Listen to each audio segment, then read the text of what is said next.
Hello दोस्तों, नमस्ते भाई, गुड इवनिंग। कैसे हैं आप लोग?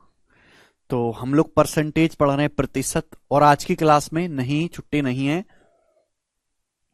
हम आगे का और एक नया मोस्ट इंपॉर्टेंट कंसेप्ट शुरुआत करेंगे। बहुत इंपॉर्टेंट कंसेप्ट मेरे प्यारे भाई, और बहुत मजा आएगा। उससे पहले दो सवाल हैं, उसके बाद अगला कंसेप्ट आपके सामने आएगा। सुनिएगा, जल्दी जल्दी पढ़ाता हूं। ए की आय बी से 20% कम है। सी की आय ए और बी के सम का 70% है। डी की आय सी की आय से 25% ज्यादा है। यदि बी और डी की आय का डिफरेंस 23,000 है तो आपसे पूछा है ए की इनकम बताइएगा। देखिए, चार लोग हैं मेरे दोस्तों, ए बी सी डी। अब जैसे जैसे सवाल बोले वैसे वैसे करते जाइए। बोला है ए की जो इनकम है वो बी से 20% कम है, यानी कि बी की इनकम अगर 100 है तो ए की 20% कम है, यानी कि ए की इनकम है 80। अब बोला है सी की जो इनकम है वो ए और बी के सम का 70% है। सी की जो इनकम है वो ए और बी के सम का 70% है। ए और बी का सम क्या है भाई? ए और बी का सम है 80 प्लस 100, 180। तो 180 का 70% क्या होता है? 126। परसेंटेज से 2 जीरो हटा दो, 18 सत्ते 126, यानी कि सी की इनकम है 126। अब बोला है डी की जो इनकम है सी से 25% ज्यादा है। तो डी की जो इनकम है वो सी से 25% ज्यादा है। तो 126 का 25% क्या होता है? 126 का 25%। डी की जो इनकम है सी से 25% ज्यादा है। 25% की फ्रैक्शन वैल्यू 1/4। देखिए, अगर हम 124 को 4 से भाग करेंगे तो 31 आएगा, और 2 को 4 से भाग देंगे 0.5। यानी कि हम ये कह सकते हैं कि डी की जो इनकम है वो सी से 25% ज्यादा है। तो 126 का 25% 31.5 होता है। 126 में 31.5 जोड़ेंगे तो 157.5। तो डी की इनकम है 157.5। ये आ गया। आप बोलोगे हां जी सर। बोला है बी और डी की इनकम के बीच अंतर 23,000 है। तो बी और डी की इनकम के बीच कितने का डिफरेंस है? बी की इनकम है 100, डी की इनकम है 157.5, तो इनके बीच का डिफरेंस है 57.5, 57.5। आप बोलोगे जी सर, सवाल में जो इसकी वैल्यू वो 23,000 रुपए दी है, 23,000 रुपीज। आप बोलोगे हाँ जी। अब मुझे बताओ कितने गुना है, कितने गुना है? अगर मैं यहां से दशमलव हटाऊंगा तो एक जीरो बढ़ जाएगा। भाई साहब, 575 से पूरा 4 बार कटता है। 500 का 4 गुना होता है 2000, 75 का 4 गुना 300, यानी कि पूरा का पूरा 400 बार कट गया। तो एक यूनिट की वैल्यू यहां से 400 आ गई। अगर एक यूनिट की वैल्यू 400 आ गई है तो ए की इनकम है 80 यूनिट। 80 की वैल्यू भी 400 गुना आएगी। ए की इनकम पूछे तो 80 का 400 गुना, यानी कि 32,000 रुपए, 32,000 रुपीज इस सवाल का आंसर है। 32,000 रुपए ए की इनकम है, जो कि आपका पहला ऑप्शन करेक्ट है। बहुत अच्छा सवाल था। मुझे लगता है ये बात सभी बालकों को समझ में आई है। आगे चलते हैं भाई। ये टाइप समाप्त। कल इस टाइप के 4-5 सवाल ऑलरेडी हो चुके हैं। अब अगला मेरे दोस्तों, नेक्स्ट टाइप आपके सामने आएगा, और ये बहुत बहुत इंपॉर्टेंट सवाल है, बहुत बहुत इंपॉर्टेंट। मुझे बताइएगा इस क्वेश्चन का क्या आंसर है, बनाइए। कौन जवाब देगा? एक ही सवाल मैं आपको करवाऊंगा ऐसा, फिर उसके बाद अगला कंसेप्ट आएगा। अगला कंसेप्ट बोला, यदि कोई स्टूडेंट किसी संख्या को 11/16 के बजाय 7/12 से गुणा करता है तो पूछा है कि उसकी कैलकुलेशन में उसके आंसर में कितने परसेंटेज का एरर आएगा। भाई, कोई स्टूडेंट खाली बैठा था तो घर वाले बोले अरे खाली बैठा बैठा क्यों, एक काम ही कर दे, किसी नंबर को 11/16 से गुणा कर दे। लेकिन गलती से 11/16 की बजाय उसने 7/12 से गुणा कर दी, तो उसके आंसर में कितने परसेंट की गलती होगी? तो भैया, जब भी ऐसा सवाल आए आपको कुछ ना कुछ तो मानना पड़ेगा संख्या को। अब x या 100 तो नहीं मानेंगे। मैंने आपको कल की क्लास में भी सिखाया था, एक स्टूडेंट ने किसी संख्या को गुणा करनी थी 11/16 से। एक संख्या को गुणा करनी थी 11/16 से, लेकिन 11/16 की बजाय गलती से गुणा कर दी 7/12 से। तो कितने परसेंट का एरर आएगा आंसर में? तो यहां बटे 16 आ रहा है, बटे 12। तो 16 और 12 का एलसीएम क्या होता है? 48, 48। तो मैंने संख्या को 48 मान लिया। ये जो भी फ्रैक्शन होती हैं इनका एलसीएम मान लिया करो। 16 12 दोनों से कटने वाला नंबर है एक 48, तो मैंने संख्या को 48 मान लिया। स्टूडेंट को करना क्या था, 48 को गुणा करनी थी 11/16 से, तो गुणा करने पर आंसर आना चाहिए था 33। सही आंसर आना चाहिए था मेरे प्यारे भाई 33, लेकिन आंसर आया क्या है, उसने गलती से 48 को 7/12 से गुणा कर दी, तो 12 चौक 48, यानी कि उसका आंसर जो गलती से 28 आया है। आंसर 33 की बजाय गलती से कितना आया है, 28। तो कितने परसेंट का एरर आया, आंसर 33 की बजाय 28 आया है, तो आंसर 5 कम आया है ओवर 33। 5/33 आप बोलोगे जी सर अप्रोक्स क्या होता है, भाई 1/33 क्या होता है, लगभग 3%। भाई 1/33 का मतलब 100/33%, 100/33 लगभग 3 आएगा, तो 1/33 लगभग 3%, तो 5/33 लगभग 15% आएगा, यानी कि अप्रोक्स बी ऑप्शन आंसर है। कितना आसान सा सवाल बन गया बताओ। तो इस टाइप का कोई भी सवाल आए तो आप इजीली कर सकते हैं, बस आप एक्स मान के ना करें, संख्या को जो फ्रैक्शन इनका एलसीएम मान लें, ठीक है जी, चलेगा। तो मुझे लगता है कि एक ही सवाल में आप ये सीख गए हो, मुझे ज्यादा करवाने की जरूरत नहीं है। अब आगे चलेंगे दोस्तों, अगला टाइप, अगला कंसेप्ट, और ये कंसेप्ट इतना महत्वपूर्ण है, ये इतना ज्यादा इंपॉर्टेंट है, बहुत बहुत ज्यादा इंपॉर्टेंट है कि ये मेरे प्यारे भाई मैथमेटिक्स के हर एक चैप्टर में लगता है, हर एक चैप्टर में, परसेंटेज में, रेशियो में, प्रॉफिट लॉस में, टाइम स्पीड एंड डिस्टेंस में, हर जगह इस्तेमाल होता है। इस कंसेप्ट को ढंग से समझिएगा, मैं एग्जांपल लेके आपको भतेरा समझाने की कोशिश करूंगा, ध्यान सुनेगा, चलेगा मेरे दोस्तों। बच्चों अगर दो संख्याएं ए और बी इस प्रकार हैं, दो संख्याएं ए और बी बच्चों इस प्रकार हैं कि उनका गुणा करने पर एक फिक्स नंबर आता है, कांस्टेंट आता है, एक नियत नंबर आता है, नियतांक आता है। माना दो संख्याएं ए और बी इस प्रकार हैं कि उनकी गुणा करने पर एक फिक्स नंबर आता है, कांस्टेंट नंबर आता है मेरे प्यार भी, कांस्टेंट। क्लियर है, दो संख्याएं ए और बी इस प्रकार हैं कि उनकी गुणा करने पर रिजल्ट फिक्स आता है, ए गुणा बी नहीं बदलेगा। अगर ऐसा है मेरे प्यारे भाई, तो इसका मतलब यह है कि ये जो दोनों संख्याएं हैं ए और बी, ये एक दूसरे की इनवर्सली प्रोपोर्शनल होंगी, ए और बी एक दूसरे के व्युत्क्रमानुपाती होंगी, व्युत्क्रमानुपाती। व्युत्क्रमानुपाती का देखिए दो शब्द होते हैं, एक तो होता है अनुक्रमानुपाती। मैं आपसे कहता हूं a is proportional to b, a is proportional to b, a is directly proportional to b, a b का अनुक्रमानुपाती है। इसका मतलब यह है कि अगर आप बी का मान बढ़ाओगे, इसका मतलब डायरेक्टली प्रोपोर्शनल का मतलब है कि अगर बी का मान बढ़ाओगे तो ए का मान भी बढ़ेगा, अगर बी का मान घटाओगे तो ए का मान भी घटेगा। लेकिन मैं आपसे कहता हूं as inversely proportional to be, inversely proportional का मतलब यह, व्युत्क्रमानुपाती का मतलब यह होता है कि अगर आप बी का मान बढ़ाओगे तो ए का मान घटेगा, उल्टा होगा, और अगर आप बी का मान घटाओगे तो ए का मान बढ़ेगा।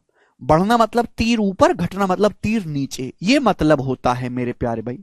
नहीं समझे होंगे आप, बिल्कुल भी नहीं समझे होंगे, मुझे पता है, इतनी बुद्धि है ही नहीं आप में जो समझ पाओ।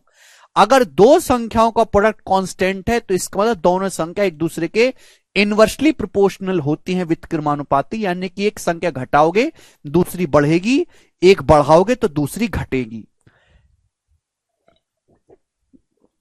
मैं इस बात को ये हुई टेक्निकल भाषा। अब टेक्निकल भाषा अगर आप समझ पाते तो आप बेरोजगार थोड़ा ना होते, ठीक है। अब मैं इस बात को एग्जाम्पल से समझाता हूं, एग्जाम्पल से। जैसे सपोज मेरे प्यारे भाई, मैंने ले लिया कि दो संख्याएं ए और बी 50 और 20, मैंने ले लिया 50 और मेरे दोस्तों 50 और 15 ले लिया मैंने, 50 और 15, दो संख्या मैंने ले ली 50 और 15, ठीक है जी। दो संख्याएं हैं, मैंने मान लिया कि ए का मान 50 है, बी का मान 15 है, तो भाई ए गुणा बी क्या आ रहा है मेरे दोस्तों, ए गुणा बी आ रहा है मेरे प्यार भी, गुणा करने पर 750, 750, 50 गुणा 15 कितना है, 750। मैंने अपनी मर्जी से मान लिया कि एक संख्या है, ए का मान 50 है, बी का मान 15 है। अब मेरे प्यार भी ध्यान से सुनिएगा, मुझे प्रोडक्ट नहीं बदलना, पहले भी प्रोडक्ट 750 था, मुझे अभी भी प्रोडक्ट 750 रखना है, मुझे प्रोडक्ट को नहीं बदलना मेरे प्यारे भाई। तो आप ध्यान सुनेगा, ए का मान पहले 50 था, अब मैंने ए का मान बच्चों कर दिया 30। ए का मान मेरे प्यारे भाई पहले कितना था, ए का मान 50 था, पहले ए का मान कितना था 50, अब मैंने ए का मान 30 कर दिया, 30। तो आप मुझे बताओ बी का मान क्या था, पहले बी का मान था मेरे प्यार भी 15। तो अब बी का मान क्या हो जाएगा, जवाब दो। मैं ये सारा डाटा अपनी मर्जी से ले रहा हूं आपको समझाने के लिए। देखो ध्यान से, ए गुणा बी कांस्टेंट है, मैंने माना कि ए का मान 50 है, बी का मान 15 है, दो संख्याएं उनकी गुणा करके 750 आ रहा है। मुझे इनका गुणनफल, इनका प्रोडक्ट नहीं बदलना, ये पहले भी 750 था, अभी भी 750 होना चाहिए। अब मैंने ए का मान 50 से 30 कर दिया, तो आप मुझे बताओ बी की वैल्यू क्या हो जाएगी, अब बी का मान कितना हो जाएगा, जवाब दो। बी का मान क्या हो जाएगा बताइएगा, क्या हो जाएगा बी का मान। तो आप कहोगे सर अब बी का मान हो जाएगा 25। 30 की 25 में गुणा करेंगे तो ही तो 750 आएगा, 30 की 25 में गुणा करेंगे तो ही तो 750 आएगा। तो बच्चों क्या आपको लग नहीं रहा कि मैंने ए का मान 50 से 30 कर दिया, मैंने ए का मान घटाया, ए का मान मैंने घटा दिया। अगर मैंने ए का मान घटाया है, मुझे ए गुणा बी इनका प्रोडक्ट कांस्टेंट रखना है, प्रोडक्ट मैंने नहीं छेड़ा, पहले भी गुणा करके 750 आ रहा था, अभी भी 750 आ रहा है। तो देखो बी का मान पहले 15 था, अब बी का मान 15 से बढ़ के 25 हो गया। तो मैंने एक संख्या को घटाया है तो दूसरी संख्या ऑटोमेटिकली बढ़ गई है। तो मैं यही कहना चाहता हूं बच्चों कि अगर दो संख्याओं की गुणा करके एक फिक्स नंबर आ रहा है, फिक्स नंबर, दो संख्याओं की गुणा करके एक फिक्स नंबर आ रहा है, तो आप अगर पहली संख्या को बढ़ाओगे तो दूसरी को घटाना पड़ेगा, अगर पहली संख्या को घटाओगे तो दूसरी को बढ़ाना पड़ेगा, तभी इन दोनों की गुणा करके एक फिक्स नंबर आएगा, अदरवाइज नहीं आ पाएगा। यहां से एक बात और सीखने को मिली मेरे प्यारे भाई, क्या सीखने को मिला कि पहले अगर दो संख्याओं का प्रोडक्ट कांस्टेंट है, दो संख्याओं का गुणनफल अगर फिक्स है, तो एक संख्या जिस अनुपात में चेंज होगी दूसरी संख्या उसके रिवर्स रेशियो में चेंज होगी। एक संख्या जिस अनुपात में चेंज होगी दूसरी संख्या उसकी रिवर्स रेशियो में चेंज होगी। पहले ए का मान 50 था, अब ए का मान 30 कर दिया, तो ए किस रेशियो में चेंज हुआ मेरे दोस्तों, ए चेंज हुआ है 5:3 के रेशियो में। आप बोलोगे हां जी सर बिल्कुल सही, 5:3 के रेशियो में। तो आप मुझे बताइएगा बी जो है वो रिवर्स रेशियो में चेंज हुई है। बी का मान अगर 15 था तो अब 25 हो गया, रेशियो लेंगे क्या, 5 तिया 15, 5 बच्चे 25, 3 रेशियो 5, रिवर्स रेशियो में। देखो ए अगर 5:3 के अनुपात में चेंज हुआ है तो बी उल्टा 3:5 के अनुपात में चेंज हुआ है। यानी कि अगर दो संख्याओं का गुणनफल फिक्स है, एक संख्या जिस अनुपात में चेंज होगी दूसरी संख्या उसके रिवर्स रेशियो में चेंज होगी, उसके वितक्रम अनुपात में चेंज होगी। कि आप जानते हैं मेरे प्यारे भाई कि भाई अगर 5 गुणा 3 15 होता है और मैं अगर 5 को 3 कर दूं तो दूसरे को मुझे 5 करना पड़ेगा, तभी 15 आएगा, तभी 15 आएगा। 5 तिया 15 और 3 पंजे 15, तभी आ पाएगा जब एक को जिस अनुपात में बदलोगे दूसरी उसके उल्टे अनुपात में बदलेगी। समझ में आए? तो यहां से मैंने आपको दो कंसेप्ट सिखाए। ठीक है भाई, अगर दो संख्याओं का प्रोडक्ट फिक्स नंबर है तो दोनों संख्याएं एक दूसरे के व्युत्क्रमानुपाती होती हैं, a is inversely proportional to b. ठीक है, या फिर मेरे दोस्तों, या फिर मैं इसके लिखूंगा या b is inversely proportional to a. इस बात का मतलब क्या, इस बात का मतलब यह है कि एक संख्या जिस अनुपात में चेंज होगी दूसरी उसके रिवर्स, एक संख्या को आप बढ़ाओगे तो दूसरी को घटाना पड़ेगा, एक को घटाओगे दूसरी को बढ़ाना पड़ेगा।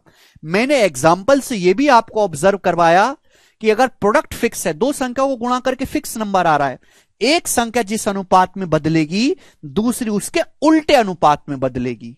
समझ में आ गया? अब समझ गए? तो आपके साथ समस्या क्या है कि आप टेक्निकल भाषा समझ ही नहीं सकते, आप बिल्कुल देसी एग्जाम्पल से समझते हो। बीटेक वाले तो समझ लेंगे टेक्निकल भाषा से, लेकिन जो बीए बीएससी वाले जो थोड़े ऐसे ही है काम चलाओ बालक, उनको बिल्कुल देसी एग्जाम्पल समझाना पड़ता है। चलो तो बच्चों ये तो मैंने ए बी लेके समझा, इसका सवालों में कहां इस्तेमाल होगा मैं इसका एक प्रैक्टिकल एग्जाम्पल दिखाता हूं। प्रैक्टिकल एग्जाम्पल ध्यान से समझिएगा मेरे प्यारे भाई। आपने खूब चाय पत्ती चीनी खरीदी होगी, हर कोई जानता है मेरे दोस्तों, हर कोई जानता है भाई, एक्सपेंडिचर बराबर प्राइस गुणा कंजम्पशन। एक्सपेंडिचर बराबर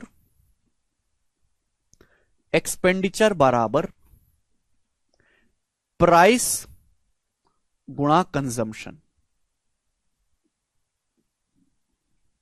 एक्सपेंडिचर बराबर प्राइस गुणा कंजम्पशन। हिंदी वाले भाई लिखेंगे खर्चा बराबर कीमत गुणा उपभोग। खर्चा बराबर क्या होता है? कीमत गुणा उपभोग। कीमत गुणा खपत। उपभोग को हम क्या कहते हैं? खपत कहते हैं, या उपभोग या खपत, कंजम्पशन। खर्चा बराबर कीमत गुणा खपत। एक्सपेंडिचर बराबर प्राइस गुणा कंजम्पशन। अब ये होता क्या है? जैसे सपोज मेरे दोस्तों आपका परिवार है, आपका परिवार चावल खाता है, तो आपका परिवार चावल खा रहा है 60 रुपए पर केजी वाले। कितने? 60 लेते हैं, कुछ और लेते हैं,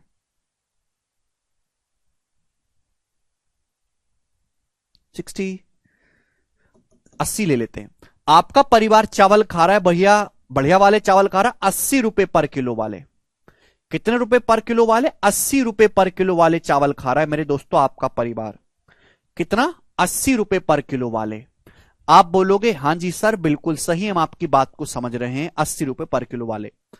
और आपका जो परिवार है मेरे प्यारे भाई, वो कितना किलो चावल खाता है? एक महीने में 30 किलो चावल खाता है। कितना चावल खाता है? 30 किलो। कितना चावल खाता है बच्चों? 30 किलो चावल खाता है।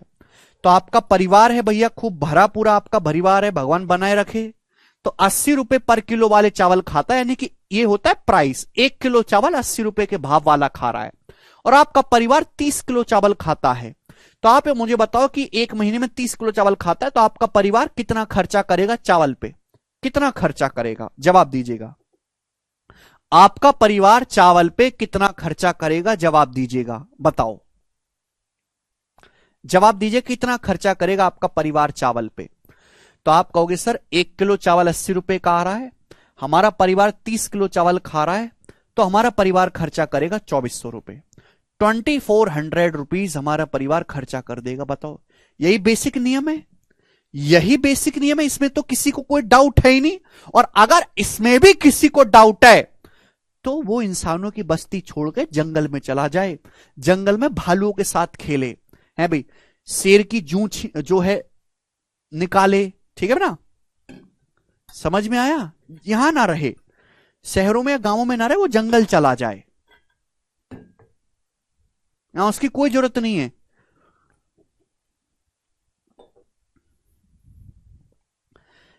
₹80 पर किलो वाले चावल खा रहे हैं और आपकी फैमिली 30 किलो चावल खाती है, तो मेरे दोस्तों आपका जो है 2400 रुपए का खर्चा होगा।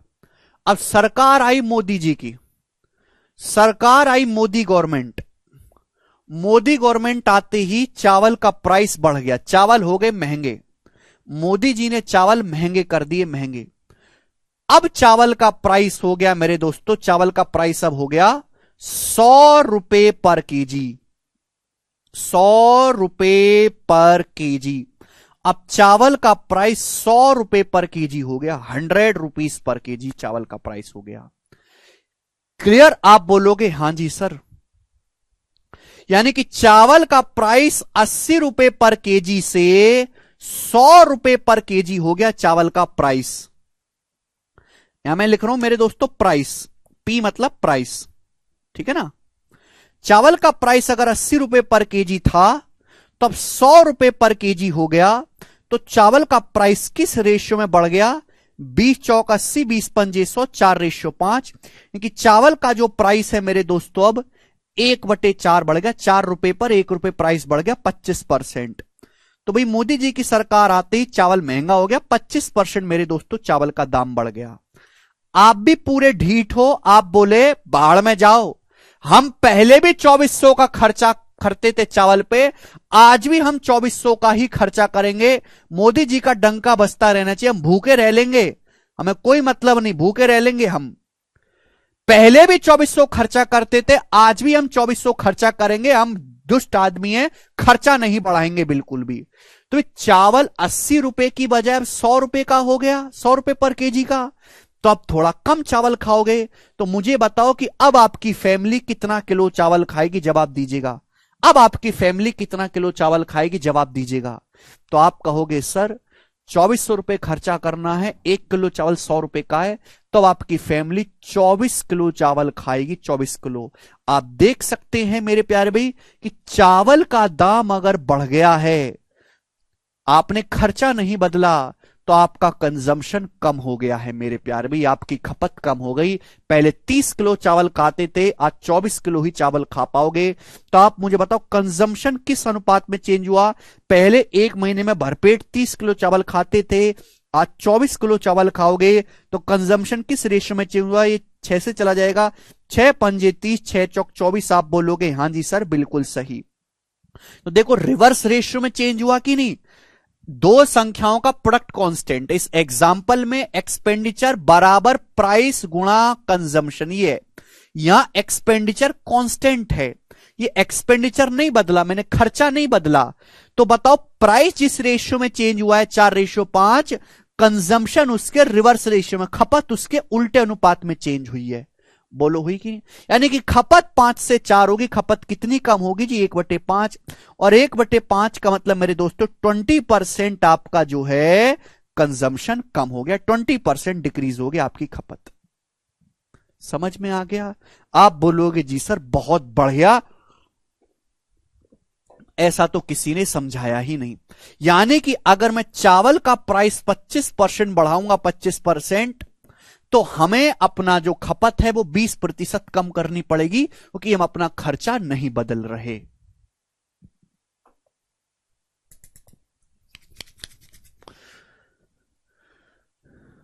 समझ में आया? आप बोलोगे हां जी सर बहुत अच्छा समझ में आया। देखो प्यारे भाई, ठीक है, तो प्राइस जिस रेशियो में चेंज हुई है कंजम्पशन के रिवर्स रेशियो में। अब देखो इस कैलकुलेशन को आपको, ये तो मैंने पूरा एग्जांपल लिया आपको समझाने के लिए डाटा, इस कैलकुलेशन को आप शॉर्ट में कर सकते हो, आपको इतना करने की जरूरत नहीं है। ठीक है, ध्यान से समझिए, मैंने आपको पहले भी एक्सप्लेन किया है। सवाल बोला जाएगा कि एक फैमिली अपना खर्चा नहीं बदलती, एक फैमिली का एक्सपेंडिचर कांस्टेंट है, जितना खर्चा पहले करती थी आज भी उतना ही खर्चा करती है। फैमिली का जो चावल पे खर्च प्राइस है, चावल का जो प्राइस है 25% बढ़ गया। चावल का प्राइस कितना बढ़ गया? 25%। 25% कितना होता है? 1/4। चावल का प्राइस 25% बढ़ गया, 1/4।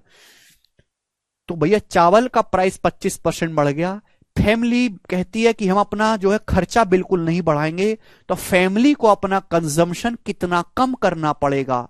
तो डायरेक्ट आपको ध्यान रखना है, अगर प्राइस 1 बढ़ेगा तो कंजम्पशन भी 1 कम करना पड़ेगा।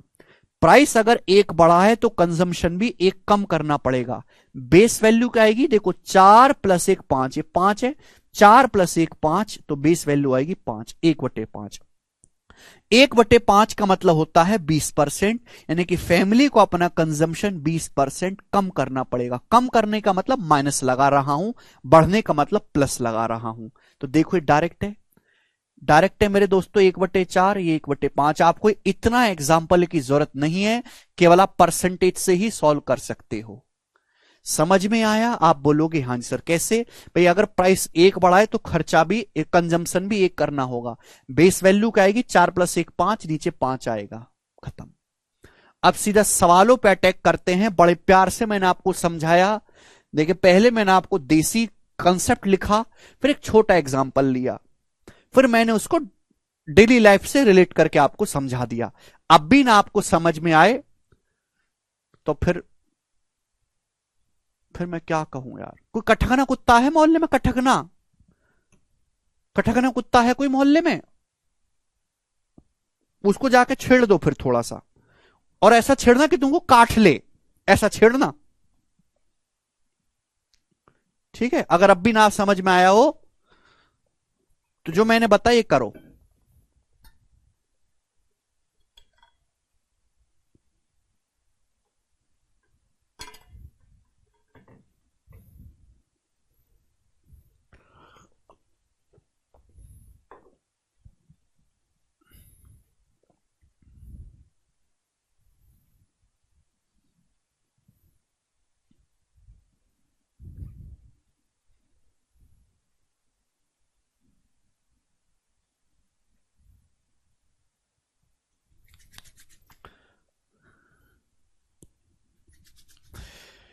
चीनी की कीमत में 15% की कमी हुई, चीनी का प्राइस 15% घट गया, तो एक आदमी अपना कंजम्पशन कितने परसेंट बढ़ा सकता है जिससे कि उसके एक्सपेंडिचर में, उसके खर्चे में कोई परिवर्तन ना हो, उसके व्यय में कोई परिवर्तन ना हो। देखिए खर्चा कांस्टेंट है मेरे प्यारे भाई, है भाई। अभी अभी मैं तुमको थ्योरी बता के निकला हूं कि एक्सपेंडिचर बराबर प्राइस गुणा कंजम्पशन, एक्सपेंडिचर कांस्टेंट है, नहीं बदलना। चीनी की कीमत 15% कम होगी, 15% की फ्रैक्शन वैल्यू होती है 3/20, 5% का 1/20, 15% की फ्रैक्शन वैल्यू 3/20। तो आदमी को कंजम्पशन कितना बढ़ाना चाहिए कि खर्चा में बदलाव ना, कौन खर्चा ना बदले। अगर प्राइस 3 कम हुआ है तो ये 3 बढ़ेगा मेरे दोस्तों, 3 बढ़ेगा। बेस वैल्यू क्या आएगी 20 माइनस 3 17, बेस वैल्यू आएगी 17। ये परसेंटेज में निकालना इंटू 100%। तो कंजम्पशन कितना बढ़ाना पड़ेगा 300/17% बढ़ाना पड़ेगा, बी ऑप्शन। दुनिया में कोई तरीका नहीं है जो इससे जल्दी इस सवाल का आंसर ला दे। आगे चलेंगे, ठीक है बच्चों। भाई इतना बेसिक पे पढ़ाता हूं फिर भी पता ना बालक कौन सा बेसिक मांगते, मुझे समझ नहीं आता। बताओ बच्चों, इस कंसेप्ट को सिखाने के लिए इससे ज्यादा नीचा बेसिक क्या होगा, आप मुझे बताओ।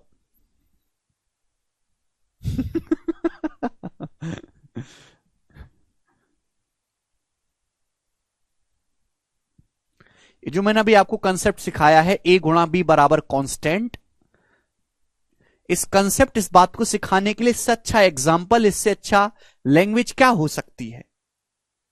मेरा 5 साल का एक्सपीरियंस है ये।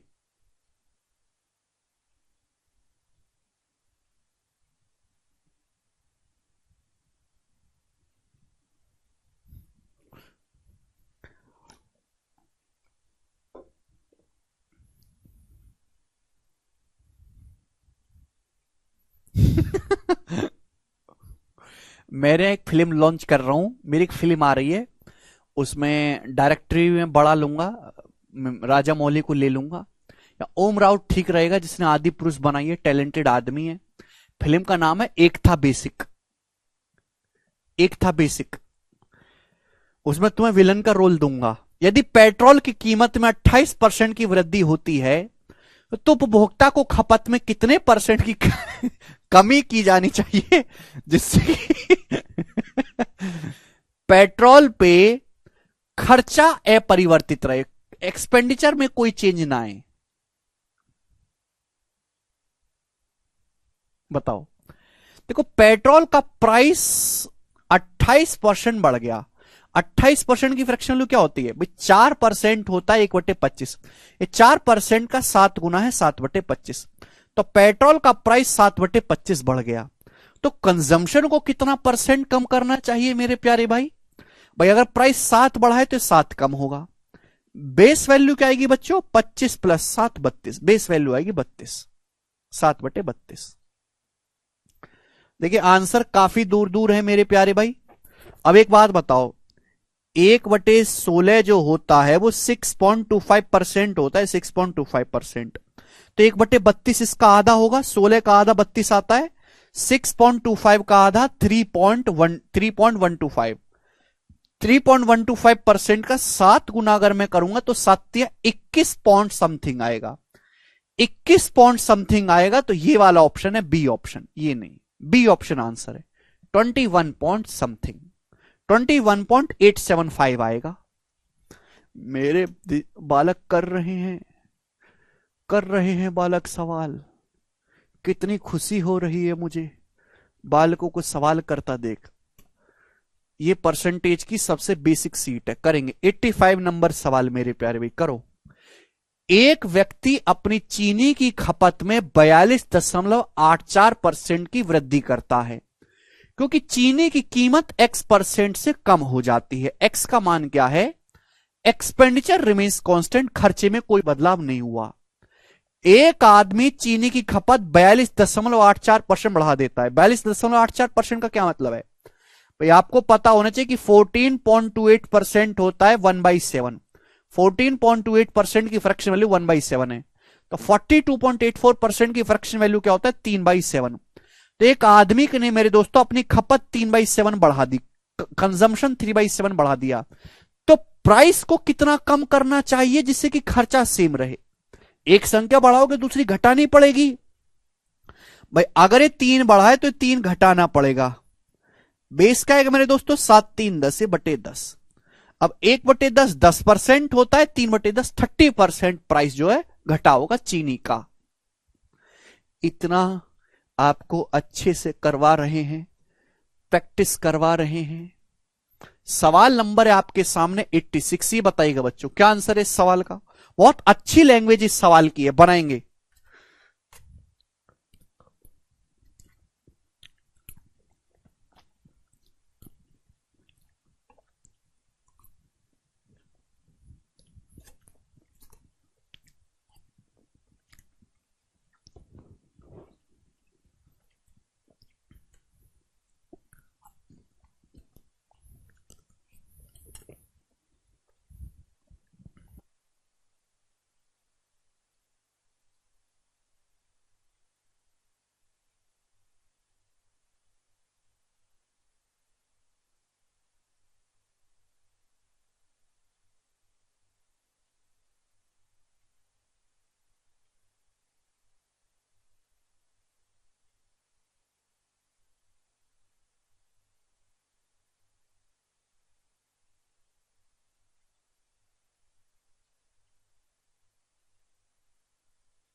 आ गया उत्तर, आ गया। Rice is now being sold at 29 रुपया पर KG. During the last month it cost was 25 रुपया पर केजी। यानी कि चावल का जो प्राइस था वो पहले 25 रुपए पर केजी था, अब चावल का प्राइस 29 रुपए पर केजी। चावल का प्राइस इस रेशियो में चेंज हुआ, पहले 25 था, अब चावल का दाम 29 रुपए पर केजी है, पिछले महीने 25 था। भाई how much percent should a family reduce it's consumption? Family को अपना कंजम्पशन कितना बढ़ाना चाहिए, कितना सॉरी घटाना चाहिए, जिससे कि एक्सपेंडिचर सेम उतना ही रहे जितना पहले था। भाई प्राइस अगर इस रेशियो में चेंज हुआ है तो कंजम्पशन रिवर्स रेशियो में चेंज होगा, 29:25। आप बोलोगे हाँ जी सर, यानी कि पहले खपत 29 की थी, अब 25 की होगी, तो कितना कम करना पड़ेगा? 4 कम करना पड़ेगा ओवर 29, और परसेंटेज में इंटू 100%। तो 400 बटे जब 29 करेंगे तो 29 एकम 29 जाएगा, बचेगा मेरे दोस्तों 110। तो 29 चौका 116, यानी कि अप्रोक्स 14%, अप्रोक्स 14% आया जाएगा लगभग। ठीक है ना? देखो अप्रोक्स का नियम क्या है कि अगर आपका आंसर 13.5 से 14 के बीच में है, 13.5 और 14 के बीच में है, तो हम 14% लेंगे। लेकिन अगर आपका आंसर 13 से 13.5 के बीच में है, जैसे आपका आंसर आता लगभग 13 से साढ़े, आपका आंसर आता 13.31, तो हम इसको लगभग 13% कहते। समझ में आया? ये अप्रोक्स का नियम है। अगर आप नियरेस्ट इंटीजर में आंसर निकालते, नियरेस्ट इंटीजर में, बात समझ में, आंसर 13.5 से 14 के बीच में तो हम 14% कहेंगे, 13 और 13.5 के बीच में तो 13%, और 13.5% एग्जैक्ट आ रहा है तो एग्जैक्ट 13.5% ही कहा जाएगा। क्लियर? आप बोलोगे हाँ जी सर। ठीक है, ये छोटी छोटी बातें हैं, बच्चों को ये पता नहीं होती, गलती कर देते हैं, ये बताएंगे। 87 नंबर सवाल बनेगा, बहुत अच्छी लैंग्वेज का सवाल है। गोरा, चावल की कीमत में 35% की गिरावट आती है, ज्ञात करें उतने ही रुपए में चावल की कितनी एक्स्ट्रा क्वांटिटी खरीदी जा सकती है जो पहले 104 किलो चावल खरीदने के लिए पर्याप्त थी। उतने ही रुपए में, यानी कि खर्चा आप नहीं चेंज कर रहे, जितना चावल पे खर्चा पहले कर रहे थे आज भी उतना ही खर्चा कर रहे हो। हिडन मीनिंग है, क्लियर नहीं लिखी ये बात। चावल की कीमत 35%, चावल की कीमत में 35% की गिरावट होती है। 35% की फ्रैक्शन वैल्यू होगी 7/20। 7/20 का मतलब अगर चावल का प्राइस अगर 20 था तो 20 से 13 हो गया। 20 से 13, परसेंटेज नहीं पूछा, एग्जैक्ट वैल्यू पूछिए। अब आपसे पूछे भाई चावल का प्राइस अगर घट गया तो आप पैसा उतना ही खर्च करोगे तो आपको ज्यादा चावल मिलेगा, एक्स्ट्रा चावल मिलेगा। यही पूछा कितना एक्स्ट्रा चावल आप खरीद सकते हो जिससे पहले 104 किलो चावल खरीद पा रहे थे। अगर चावल का प्राइस 20 से 13 के रेशियो में चेंज हुआ है तो कंजम्पशन रिवर्स रेशियो में चेंज होगा, 13:20। यानी कि पहले कितना चावल खरीद पा रहे थे, 13 यूनिट। 13 की वैल्यू कितनी दे रखी है सवाल में, 104 किलो चावल खरीदते थे आप, 8 गुना 13 8 104। तो आप कितना एक्स्ट्रा चावल खरीद पाओगे भाई, पहले 13 यूनिट चावल खरीद पा रहे थे, अब 20 यूनिट आप खरीद पा रहे हो, यानी कि 7 यूनिट चावल आप एक्स्ट्रा खरीद पा रहे हो सेम पैसा खर्च करके। 13 की वैल्यू 104 है, 8 गुना, तो 7 की वैल्यू भी 8 गुना होगी, 56 केजी, यानी कि 56 केजी चावल मेरे दोस्तों आप एक्स्ट्रा खरीद पाओगे। सी ऑप्शन आंसर है, सेम पैसा खर्च करके। क्या आप लोगों को दोस्तों ये बात समझ में आ गई? यस और नो जवाब दो। एग्जैक्ट वैल्यू पूछी है ना इसमें, ठीक है जी, आप बोलोगे हाँ जी सर बिल्कुल सही, बहुत बढ़िया। सवाल आपके सामने ये सब हो चुके हैं।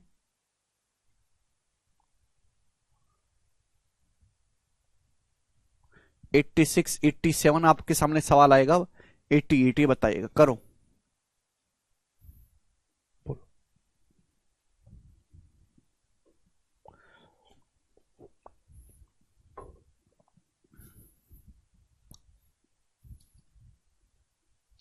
देखो बहुत बेसिक सवाल है सीएचएसएल के टीयर 1 का। एक वस्तु के प्राइस में 25% की कमी की जाती है, इसके खर्चे को समान रखने के लिए एक परिवार ने वस्तु की खपत में 20 किलोग्राम की वृद्धि की। परिवार की पहले खपत कितनी थी? सीएचएसएल टीयर 1 का सवाल है। एक वस्तु के प्राइस में 25% की कमी होती है, 25% का फ्रैक्शन वैल्यू होता है 1/4, यानी कि वस्तु का प्राइस अगर पहले 4 था तो पी मतलब प्राइस होता है 4 से घट के 3 हो गया।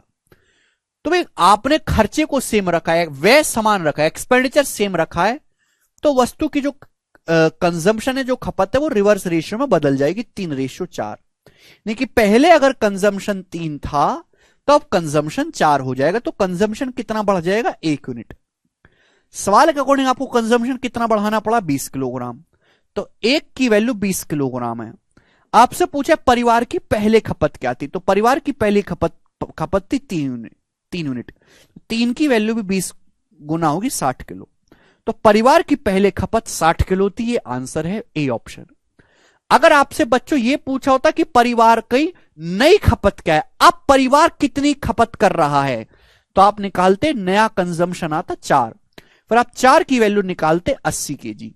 80 केजी परिवार का नया कंजम्पशन है, पहले 60 केजी खाते थे, 20 केजी एक्स्ट्रा, 80 केजी हो गया। क्या डाउट है रंजन? ये सब रंजन वाह को डाउट ही रहता है, गणित पणित आता नहीं है इनको। आगे चलेंगे, सवाल नंबर है आपके सामने यहां पर नेक्स्ट 89।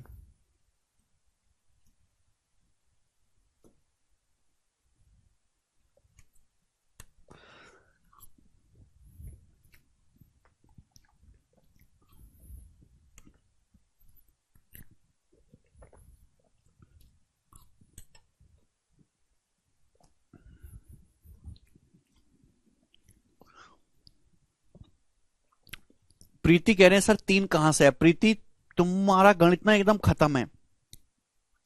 प्रीति तुमको गणित का कुछ भी नहीं आता, कुछ भी नहीं आता, बिल्कुल बेकार। घर से पढ़ती क्यों नहीं हो प्रीति? कुछ पढ़ती क्यों नहीं हो घर से?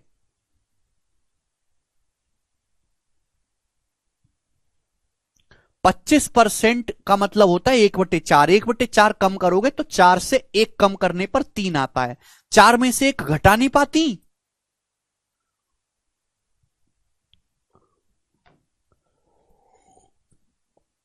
हद होती है। X is inversely proportional to y. X is inversely proportional to y का मतलब एक्स वाई के व्युत्क्रमानुपाती है, यानी कि एक्स और वाई का प्रोडक्ट कांस्टेंट है। एक्स गुणा वाई एक कांस्टेंट नंबर है। एक्स को 37.5% बढ़ाया जाता है तो वाई के मान में कितने प्रतिशत का चेंज आएगा? बहुत अच्छा सवाल है, लैंग्वेज भी बहुत अच्छी है। एक्स को 37.5% बढ़ाया जाता है। 37.5% की फ्रैक्शन वैल्यू क्या होती है? 3/8। 12.5% 1/8, 37.5% 3/8। एक्स को हमने 3/8 बढ़ाया तो y कितना कम होगा? भाई x और y का प्रोडक्ट कांस्टेंट है, x y के इनवर्सली प्रोपोर्शनल है, व्युत्क्रमानुपाती। अगर x को 3 बढ़ाए तो y को 3 कम करना पड़ेगा। बेस क्या आएगा? 8 + 3 11। बिना पढ़े लिखे मेरी क्लास में मत आया करो। मेरी क्लास में आना है तो पिछला लेक्चर पढ़ के आना चाहिए, क्योंकि मैं बेस्ट अप्रोच सिखाता हूं सवाल को करने की, सबसे स्मार्ट सॉल्यूशन। और स्मार्ट सॉल्यूशन आप तभी सीख सकते हो जब आपको सब कुछ आता हो पीछे का। वो लंबे लंबे तरीके नहीं आता कि जो यूट्यूब के फर्जी मास्टर कराते हैं, यहां से लेकर यहां तक सवाल। समझ में आया? 9.09% का 3 गुना क्या होता है? 27.27%। हमारे साथ पढ़ना है तो मेहनत करनी पड़ेगी, वरना टाइम पास करने के लिए तो हजारों बैठे हैं। 27.27% कम होगा। हर दिन पढ़ के आना पड़ेगा, रिवीजन करके आना पड़ेगा। सवाल नंबर है 90 आपके सामने, करिएगा जल्दी से। बहुत बेहतरीन सवाल है, बहुत बेहतरीन।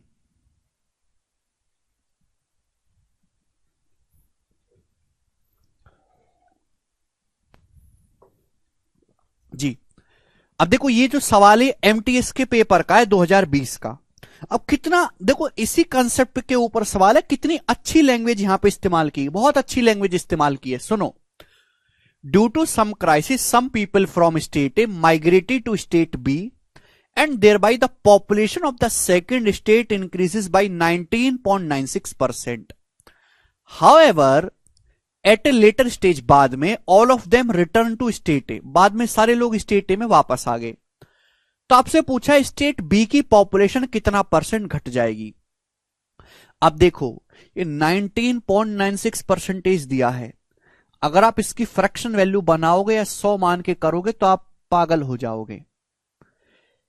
इस सवाल के ऑप्शंस बहुत दूर दूर हैं। एग्जामिनर ने जानबूझ के ऐसी वैल्यू दी है। 19.96% लगभग 20% है। 20% ही तो होता है 19.96, लगभग 20% ही तो है अप्रोक्स में। तो आजकल ऐसा बहुत करता है एग्जामिनर कि जबरदस्ती बच्चों को कैलकुलेशन में उलझाने की कोशिश करता है। अरे है तो लगभग 20% ही ना बच्चों, अप्रोक्स ले लो कैलकुलेशन। तो कोरोना फैला, कुछ लोग स्टेट ए से स्टेट बी में चले गए और स्टेट बी की जो पॉपुलेशन है 20% बढ़ गई। 20% की फ्रैक्शन वैल्यू होगी 1/5। 20% की फ्रैक्शन वैल्यू प्रीति 1/5 होती है, पढ़ा करो। यानी कि स्टेट बी की पॉपुलेशन अगर 5 थी तो 5 से बढ़ के 6 हो गई। अगर हम स्टेट राज्य बी की बात करें तो पॉपुलेशन 20% बढ़ गई, 5 से बढ़ के 6 हो गई। 5 को 1 बढ़ाना होता है प्रीति। अब जब कोरोना ठीक हुआ, वापस लोग अपने स्टेट में चले गए। वापस लोग स्टेट बी से स्टेट ए में चले गए तो स्टेट बी की पॉपुलेशन कितना घट जाएगी। अब स्टेट बी में 6 लोग हैं, ये वापस अपने स्टेट में चले गए तो वापस पॉपुलेशन 5 हो जाएगी। तो यानी कितनी घट जाएगी? 1/6। और 1/6 का मतलब 16.66% होता है। 16.66 के नजदीक ये वाला आंसर है, अप्रोक्स 20, 16.64%। समझ में आया? आप बोलोगे हाँ जी सर बहुत बढ़िया। एमटीएस का सवाल है, लेवल भी एमटीएस जैसा ही है, इजी। आगे चलेंगे, 91 नंबर सवाल ही करेंगे बच्चों। 90 बहुत अच्छा सवाल है, देखते हैं कौन करेगा, बनाओ।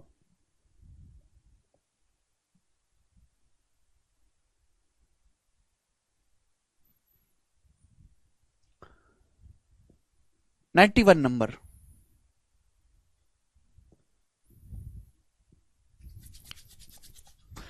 Due to fall in man power the production in a company decreases by 35%।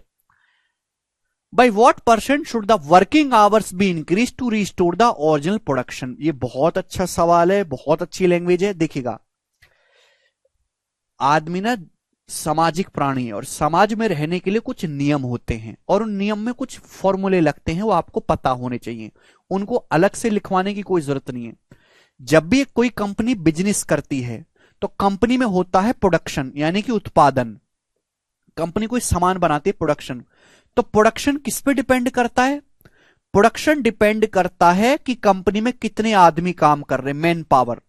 Man power मतलब काम करने वाले आदमियों की संख्या, और into working hour. Man depend करता है कि आदमी कितने घंटे काम कर रहे हैं। भाई जितने ज्यादा घंटे काम करेंगे, जितने वर्किंग आवर्स ज्यादा होंगे, भाई 10 घंटे की बजाय 15 घंटे काम करवाओगे तो प्रोडक्शन ज्यादा होगा, ज्यादा आदमी उससे काम कराओगे ज्यादा प्रोडक्शन होगा। तो आपको ये बात समझनी चाहिए कि प्रोडक्शन डायरेक्टली डिपेंड करता है मैन पावर पे और वर्किंग आवर्स पे। मैन पावर बढ़ाओगे प्रोडक्शन बढ़ेगा, वर्किंग आवर्स बढ़ाओगे प्रोडक्शन बढ़ेगा, घटाओगे तो घटेगा। ये बिल्कुल बेसिक नियम है बिजनेस का, आपको पता ही होना चाहिए पहले से, ठीक है? ये कोई सिखाने की चीज नहीं है। अब बोला है कि due to fall in man power, जनशक्ति में गिरावट होगी। भाई फैक्ट्री में काम करने वाले जो लोग हैं तो उसमें मैन पावर में कमी होगी। कितना? जनशक्ति में। कंपनी का जो प्रोडक्शन वो 35% कम हो गया। तो आपसे पूछा ओरिजिनल प्रोडक्शन की बहाली करने के लिए काम को कितने प्रतिशत बढ़ाना चाहिए? तो भैया मेरे प्यारे भाई, मैन पावर कम हो गई, उससे प्रोडक्शन भी 35% कम हुआ है, यानी कि मैन पावर भी 35% कम हुई है। 35% की फ्रैक्शन वैल्यू 5% 1/20 होता है, 35% 7/20 होता है। कंपनी में मैन पावर 35% कम हो गई, प्रोडक्शन भी 35% कम हो गया। अगर मुझे ओरिजिनल प्रोडक्शन को बहाल करना है, प्रोडक्शन को चेंज नहीं करना, प्रोडक्शन को रिस्टोर करना है, तो मुझे वर्किंग आवर बढ़ाने पड़ेंगे। भाई आदमी अगर कम हो गए हैं तो बचे आदमी से ज्यादा काम करवाना पड़ेगा, तो वर्किंग आवर को कितना परसेंट बढ़ाना पड़ेगा? भाई अगर ये 7 कम हुआ है तो यहां 7 बढ़ाना पड़ेगा। मुझे प्रोडक्ट को कांस्टेंट रखना है ना, मूल उत्पादन को, प्रोडक्शन को कांस्टेंट रखना है। 20 - 7 13, 7/13। आप बोलोगे हाँ जी सर बिल्कुल सही, और परसेंटेज में इंटू 100%। तो 700/13 क्या आएगा? 13 पंजे 65, 5 0 13 3 39, तो 53 पॉइंट समथिंग आएगा। ये सवाल का आंसर है, सी ऑप्शन। बहुत अच्छा सवाल है, ठीक है? जो ना समझा वो छोड़ के आगे बढ़ जाओ, ठीक है? इससे ज्यादा इसकी इज्जत नहीं है सवाल की एक्सप्लेन की जाए। आगे चलेंगे, सवाल नंबर है बच्चों आपके सामने यहां पर 92, ठीक है? और ये इस टाइप का लास्ट सवाल है, फिर यहां से टाइप को हम चेंज करेंगे। जी बनाएगा 92 नंबर सवाल, बनाओ स्टूडेंट, करो।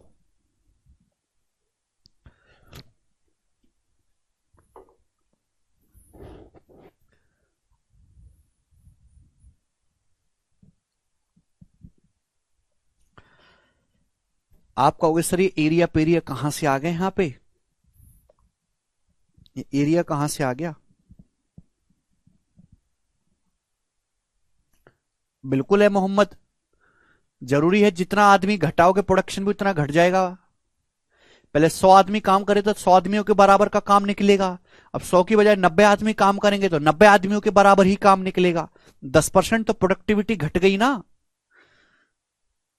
जी।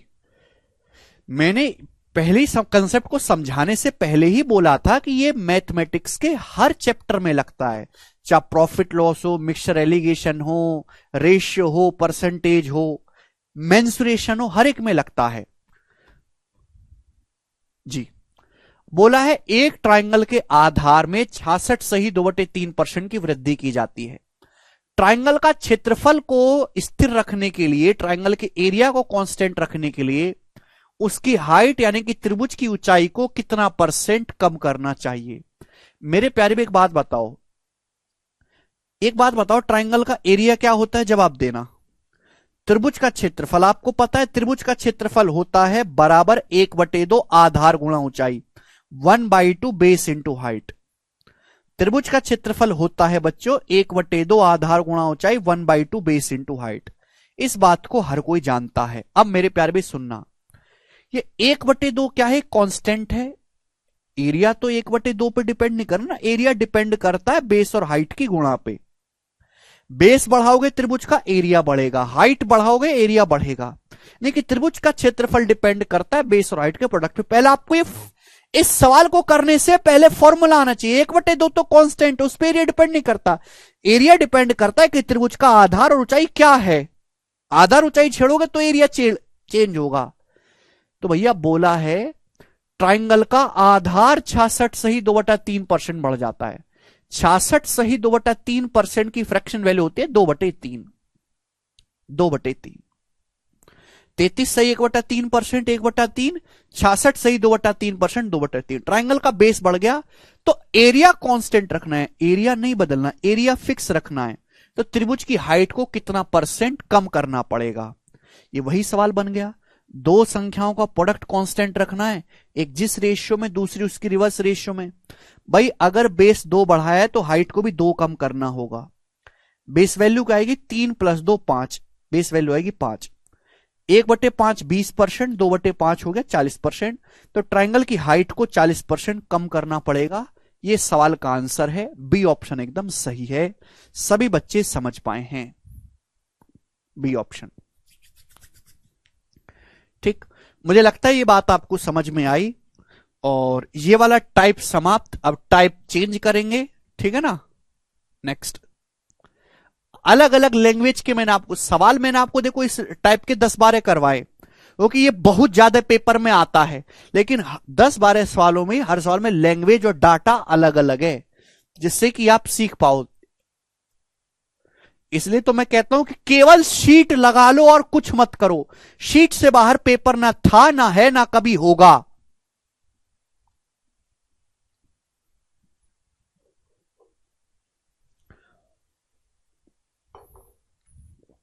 जी, अब देखो मेरे दोस्तों, यहां पे प्यारे भाई, एक्सपेंडिचर बराबर होता है प्राइस गुणा कंजम्पशन, ये आप जानते हो। एक्सपेंडिचर बराबर प्राइस गुणा कंजम्पशन। अब इनमें किन्हीं भी 2 वैल्यू में आपको चेंज करके तीसरी वैल्यू में चेंज पूछ सकता है। अभी तक हमने क्या टाइप किया, अभी तक हमने टाइप किया कि एक्सपेंडिचर में कोई चेंज नहीं है, एक्सपेंडिचर में 0% चेंज, कोई चेंज नहीं, एक्सपेंडिचर में कोई चेंज नहीं। आपने प्राइस में चेंज कर दिया, कंजम्पशन में चेंज पूछ लिया। अभी तक ये टाइप था। यानी कि किन्हीं भी 2 चीजों में चेंज देके आपसे तीसरी में पूछ सकता है कि तीसरी में क्या बदलाव होगा। अब जैसे ये सवाल देखो, एक वस्तु की कीमत 36% बढ़ गई, खरीदी गई मात्रा में 30% की कमी हुई खरीदी गई मात्रा में, तो वस्तु पर खर्च की गई राशि में, वस्तु पे जो हमने अमाउंट स्पेंड किया है उसमें कितने % का इंक्रीज या डिक्रीज आएगा। ये सवाल है बच्चों। ये सवाल मैं आपको बाद में सक्सेसिव के फॉर्मूले से भी करवाऊंगा, बात की चीज है।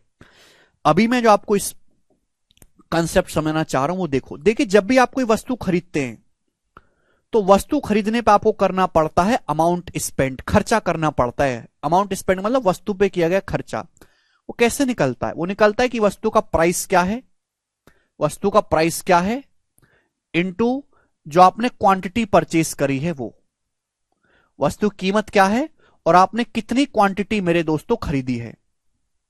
समझ में आया, ये बेसिक कंसेप्ट है। अब कुछ बच्चे कहेंगे सर हमको कैसे पता चलेगा ये फॉर्मूला होता है। तुमको ऐसे पता चलेगा कि तुम आदमी हो, जानवर नहीं हो। और अगर कोई आदमी समाज में रहता है तो ये बात जानता है सामान वामान खरीदते हो कि नहीं। मार्केट में टमाटर खरीदने जाते हो आप, टमाटर का प्राइस है, टमाटर आजकल महंगा हो गया ना, 90 रुपए पर किलो का टमाटर है, 90 रुपए पर किलो का। और आप उससे 8 किलो टमाटर खरीदते हो, 8 किलो, तो कितना खर्चा हो गया, 720 रुपए खर्चा हो गया।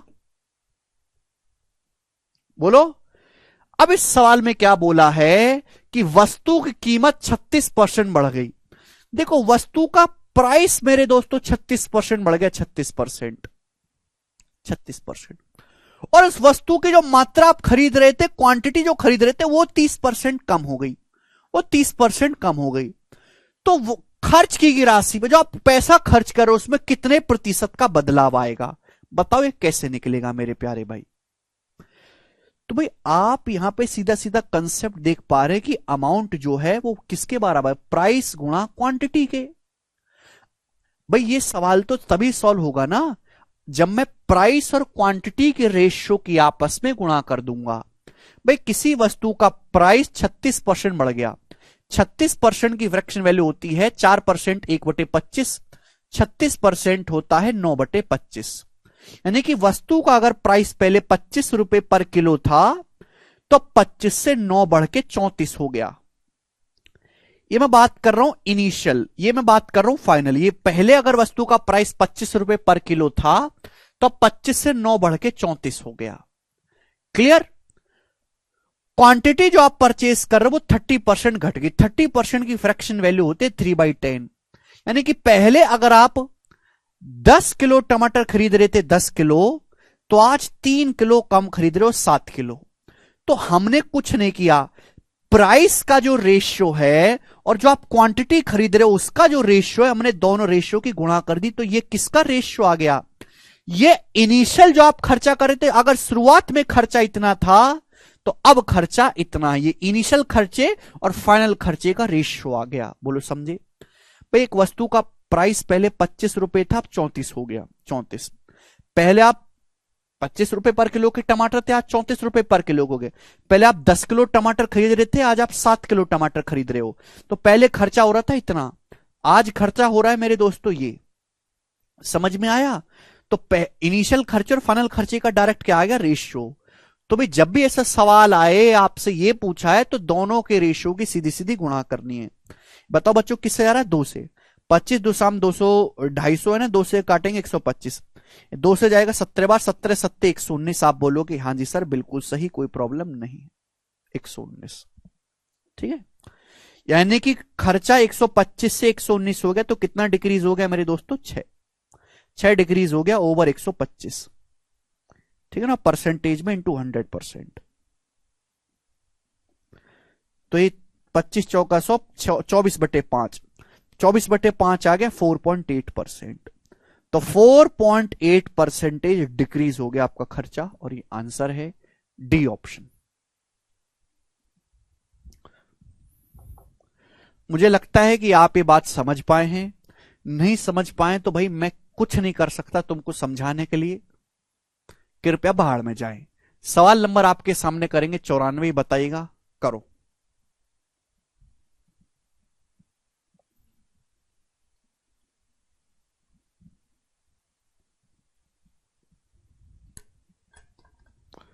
यस रवि, ये भी मैं आपको बताऊंगा बाद में। एक और सवाल ऐसा ही बनाइएगा।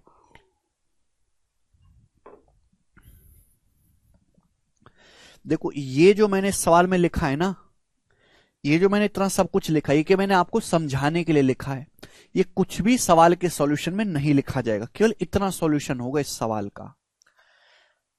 अब जैसे ये देखो, चावल के दाम 45 से बढ़कर 63 रुपए प्रति किलो हो गए, इसकी खपत 20% कम कर दी जाए तो खर्चा कितना परसेंट बढ़ जाएगा। आप जानते हैं कि एक्सपेंडिचर बराबर होता है प्राइस गुणा कंजम्पशन। आपसे एक्सपेंडिचर में चेंज पूछा, आपको प्राइस में चेंज दिया है, कंजम्पशन में चेंज दिया है, खर्चे में चेंज पूछा है, तो कैसे आएगा, प्राइस और कंजम्पशन के रेशियो की आपस में गुणा करनी है। समझ में आया जी। चावल का प्राइस 45 रुपए पर किलो था, वो 63 हो गया, तो चावल का प्राइस किस रेशियो में चेंज हुआ, 9 से काटेंगे, 9 पंजे 45, 9 सत्ते 63। चावल का प्राइस इस रेशियो में चेंज हुआ, 5:7। खपत कितनी परसेंट मेरे दोस्तों चेंज हुई, खपत 20% कम होगी, 1/5। यानी कि अगर पहले आप 5 किलो चावल खाते थे 5 किलो, तो आज 1 किलो चावल कम खा रहे हो 4। पहले अगर आप 5 किलो चावल खा रहे थे, आज 4 ही खा रहे हो, 20% कम हो गया। तो यानी कि इस रेशियो में ये आपके खर्चे का रेशियो आ गया। तो 5 × 5 = 25, रेशियो 7×4 = 28, 25:28 हो गया। तो भैया कितना बढ़ गया जी आपका खर्चा? 3 बढ़ गया, 3/25। अब 1/25 4% होता है, 3 गुना है तो 12%, 12% मेरे दोस्तों आपका खर्चा बढ़ गया। सभी बच्चे समझ पाए हैं? आकाश आप गलत कर रहे हैं जी। अगला सवाल दोस्तों, सवाल नंबर है आपके सामने यहां पर, ये 94 नंबर क्वेश्चन था। सवाल है 95, ये बताइएगा। 2 क्वेश्चन और हैं इस टाइप के, फिर टाइप को बदलूंगा, ये करो।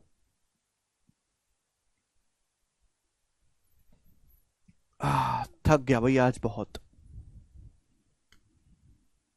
बनाओ।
आया रे आया, उत्तर आया।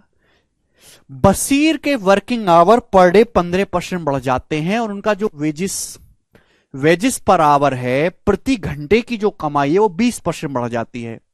तो उनकी डेली अर्निंग कितने प्रतिशत बढ़ जाएगी? देखो बच्चे, जो डेली अर्निंग है, प्रतिदिन की कमाई, डेली अर्निंग कैसे निकालते हो आप? डेली अर्निंग निकालते हो कि बशीर पर घंटे कितना कमाता है, वेजिस पर आवर पर घंटे कितना कमाता है, और उसके एक दिन में कितने घंटे काम करता है, working hour in a day, यही तो होता है। अब ये कंसेप्ट आदमी आदमी होने की वजह से जानता है, ये कोई फॉर्मूला नहीं है, ठीक है भाई। भाई एक मजदूर है, उसको 1 घंटे की मजदूरी 40 रुपए मिलती है, 40 रुपए 1 घंटे में, और वो एक दिन में 8 घंटे काम करता है, तो एक दिन में कितना कमाएगा? 320 रुपए, दिहाड़ी 320 की। ये कोई बताने वाली बात है? खैर तुमको तो बताना पड़ेगा ना, तुम पढ़े लिखे गमार हो, अनपढ़ होते तो ज्यादा पता होता। बशीर का मेरे दोस्तों जो वर्किंग आवर है 15% बढ़ गया, और उसका वेजेस जो है पर आवर 20% बढ़ गया। तो आपसे पूछा दैनिक कमाई में कितने प्रतिशत बढ़ेगी, तो इन दोनों की गुणा करनी है, रेशियो गुणा। 20% बढ़ गया मेरे दोस्तों वेजेस पर आवर, 20% की फ्रैक्शन वैल्यू 1/5। पहले 5 कमाता था हर घंटे, अब 6। वर्किंग आवर बढ़ गया 15%, 15% की फ्रैक्शन वैल्यू होते 3/20, यानी कि अगर पहले 20 कमाते थे, पहले 20 घंटे काम करते थे, अब 23। सीधी सीधी गुणा कर देंगे तो ये आ गया रेशियो। रेशियो मतलब 20 पंजे 100, 100 रेशियो 23 छिक्का 138। 100 में जो भी चेंज आता है वो डायरेक्ट परसेंटेज में आता है। 100 से 138 हो गया तो 38% बढ़ गया। ये उत्तर है बी ऑप्शन। आगे जी 96 नंबर सवाल आपके सामने, करिएगा दोस्तों इस बात को। सवाल क्या है? सवाल यह है कि तेल का प्राइस 20% बढ़ जाता है लेकिन इसकी खपत 18 सही 1/3% कम हो जाती है खपत, तो इसके एक्सपेंडिचर में, इसके खर्चे में कितने परसेंट की वृद्धि या कमी हुई? तो आप जानते हैं एक्सपेंडिचर बराबर प्राइस गुणा कंजम्पशन। एक्सपेंडिचर में चेंज निकालना है, प्राइस कंजम्पशन में चेंज दिया है, इन दोनों की सीधी सीधी गुणा करनी है। अच्छा आधा अधूरा करवा देता हूं विशाल।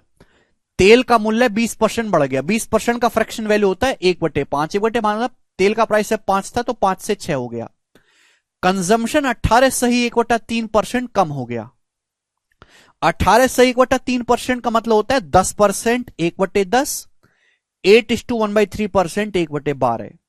10 12 का एलसीएम 60, तो 10 छिंग 60, 12 पंजे 60, 11/60 हो गया। 18 से 1/3% की फ्रैक्शन वैल्यू 10%, 1/10, 8:1/3%, 1/12। 10 12 का एलसीएम 60, ये आ जाएगा 10 छिंग 60, 12 11/60। यानी कि अगर पहले खपत 60 थी तो अब खपत 60 से 11 कम होके 49 रहेगी। 60 माइनस 11 49। तो ये रेशियो आ गया एक्सपेंडिचर का मेरे दोस्त, ये एक्सपेंडिचर का रेशियो आ गया। बताइएगा 6 से कट गया कितना? 60 10 बार, यानी कि 50:49। अगर एक्सपेंडिचर खर्चा 50 से 49 हो गया तो कितना घट गया? 1/50। 1/50 का मतलब 2% डिक्रीज हो गया। डी ऑप्शन आंसर है। डिक्रीज हुआ है, घटा है 2%। ठीक, इसी के साथ ये टाइप समाप्त होता है। सवाल नंबर है आपके सामने अब अगला, और अगला सवाल बहुत बहुत ज्यादा इंपॉर्टेंट है, बड़े ध्यान से आपको करना है। 97 नंबर सवाल, ध्यान से सुनेगा मेरे प्यारे भाई। पहले मैं इस सवाल को आपका बेसिक बताऊंगा और फिर मैं इसका एक शॉर्टकट भी बना दूंगा। ध्यान से सुनेगा दोस्तों। मैं अगर आपसे कहूं ये परसेंटेज का एग्जाम में सबसे ज्यादा पूछे जाने वाला सवाल है, परसेंटेज का एग्जाम में सबसे ज्यादा पूछे जाने वाला सवाल, या फिर अगर अर्थमेटिक के सबसे ज्यादा पूछे जाने वाले 10 सवाल खोजे जाएं तो उनमें एक ये सवाल भी शामिल होगा। इतना ज्यादा पूछा जाता है। ध्यान सुनेगा। बोला है पेट्रोल की कीमत 28% बढ़ जाती है, पेट्रोल की कीमत में 28% की वृद्धि हुई। एक आदमी अपना खर्चा केवल 22% ही बढ़ाना चाहता है, एक आदमी अपना खर्चा केवल 22% ही बढ़ाना चाहता है, उसे अपना कंजम्पशन लगभग खपत कितनी परसेंट कम करनी पड़ेगी? देखो हर कोई जानता है एक्सपेंडिचर बराबर प्राइस गुणा कंजम्पशन। इस सवाल में पेट्रोल की कीमत 28% बढ़ गई। भाई पेट्रोल की कीमत अगर 28% बढ़ गई है तो आदमी भी अपना मेरे दोस्तों खर्चा 28% बढ़ा ले, लेकिन आदमी बोला नहीं, पेट्रोल की कीमत चाहे 28% बढ़ती रहे, मैं अपना खर्चा केवल 22% ही बढ़ाऊंगा। पेट्रोल 28% महंगा हो गया, आप भी अपना खर्चा 28% बढ़ा लो, कोई दिक्कत नहीं। लेकिन आप बोले ना ना ना, हम अपना खर्चा केवल 22% ही बढ़ाओगे, तो थोड़ा पेट्रोल कम डलेगा ना गाड़ी में, कंजम्पशन कम होगा। तो सवाल में एक्सपेंडिचर में चेंज दिया है, प्राइस में चेंज दिया है, पूछा है खपत कितने परसेंट कम करनी पड़ेगी।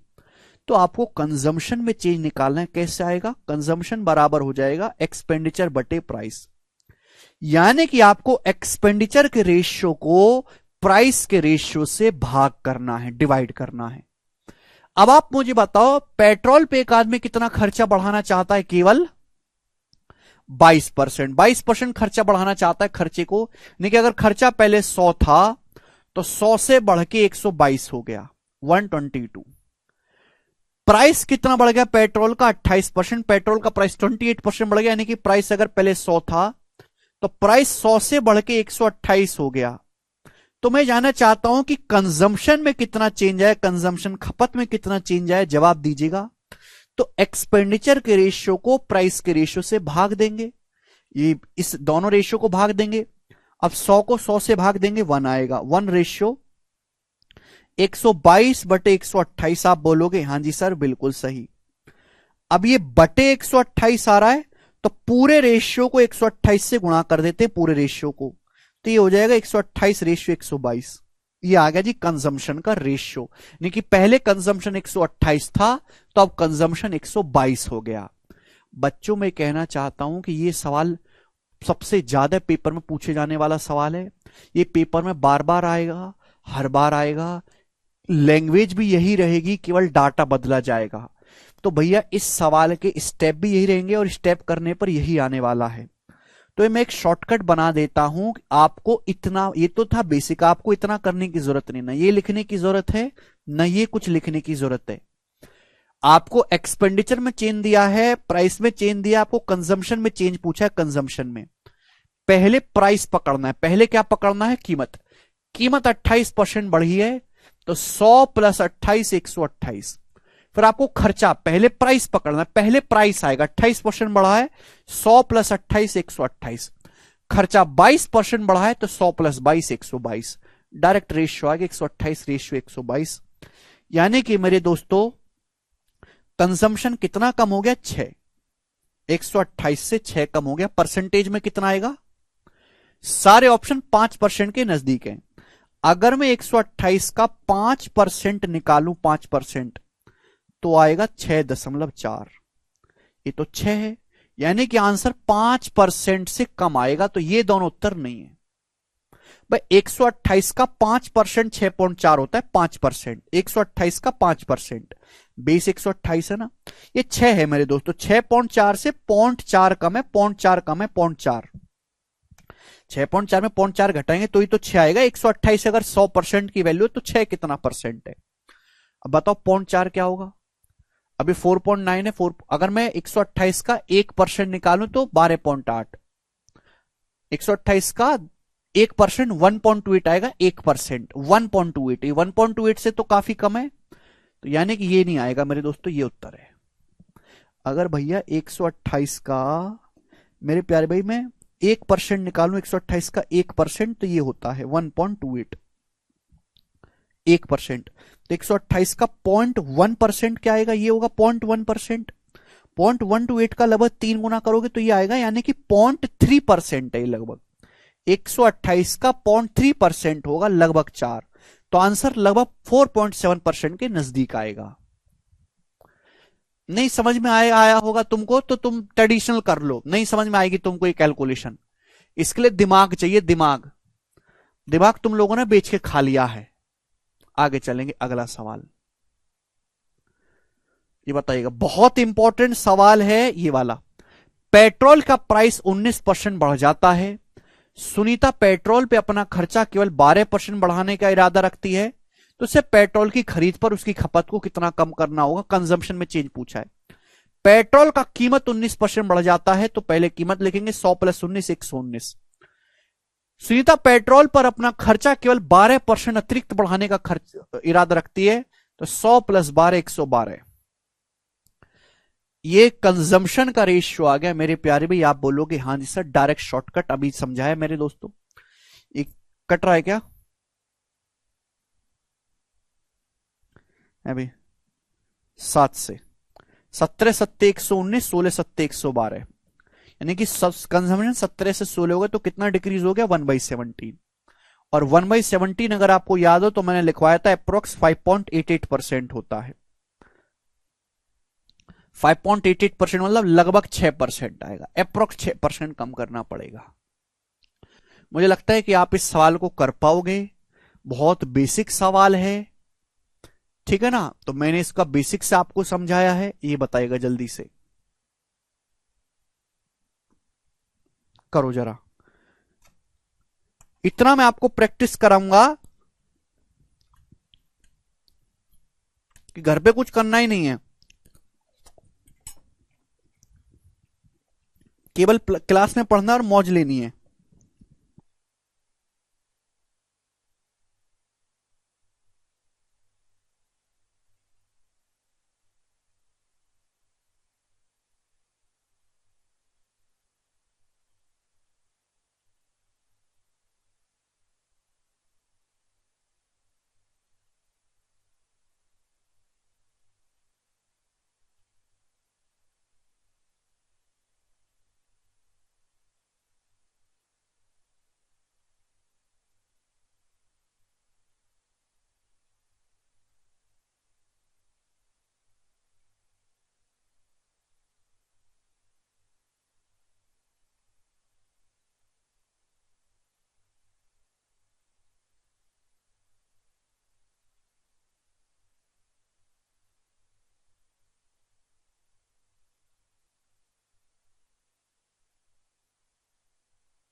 देखो भाई साहब, जब किसी सामग्री की कीमत 23% बढ़ जाती है तो एक परिवार इस सामग्री के उपभोग को इस प्रकार कम करता है कि इस सामग्री पर किए जाने वाले खर्च में केवल 5% की बढ़ोतरी होती है। परिवार ने सामग्री की खपत में कितने परसेंट की कमी की? सेम ही सवाल है, डाटा चेंज है। आप मुझे इसका आंसर बता दो, मैं नहीं बताऊंगा। जल्दी से सब बच्चे आंसर बता रहे हैं। डी ऑप्शन आ रहा है, 99 का डी ऑप्शन। कर लिया सब बालकों ने? आगे चलेंगे जी। सवाल नंबर है दोस्तों आपके सामने यहां पर 100। देखिएगा, एक क्वेश्चन और लेंगे मेरे प्यारे भाई। इसकी लैंग्वेज बहुत अच्छी है। चाय की कीमत में 20% की वृद्धि होती है, लेकिन मैंने चाय के प्रति अपने खर्च को केवल 15% बढ़ाने का ही फैसला किया। चाय के लिए खर्चे के समान स्तर को बनाए रखने में सक्षम होने के लिए मुझे अपनी खपत को कितने प्रतिशत कम करना चाहिए? मुझे अपना कंजम्पशन कितना परसेंट कम करना चाहिए in order to be able to maintain the same level expend towards T? बहुत अच्छा सवाल, ये भी वैसा ही है, कर लोगे। चाय कीमत 20% बढ़ गई, लेकिन खर्चा केवल 15% ही बढ़ाना चाहते हो, तो कंजम्पशन को कितना कम करना होगा? प्राइस 20% बढ़ाओगे, 100 प्लस 20 120, तो ये हो जाएगा 115। 100 प्लस 20 120 रेशियो 115।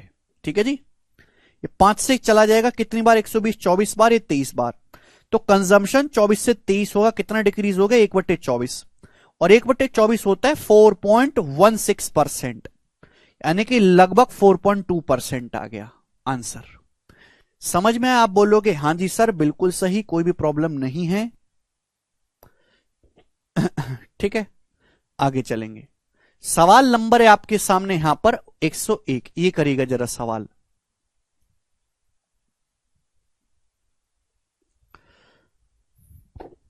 बहुत अच्छा सवाल है।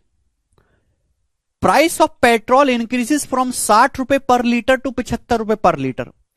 पेट्रोल का कीमत 60 से बढ़कर 75 हो जाती है, तो पेट्रोल की खपत को कितना परसेंट कम करना चाहिए जिससे कि ताकि बढ़ा हुआ खर्चा केवल 10%, जिससे कि खर्चा केवल 10% इंक्रीज हो, खर्चा केवल 10% ही बढ़े।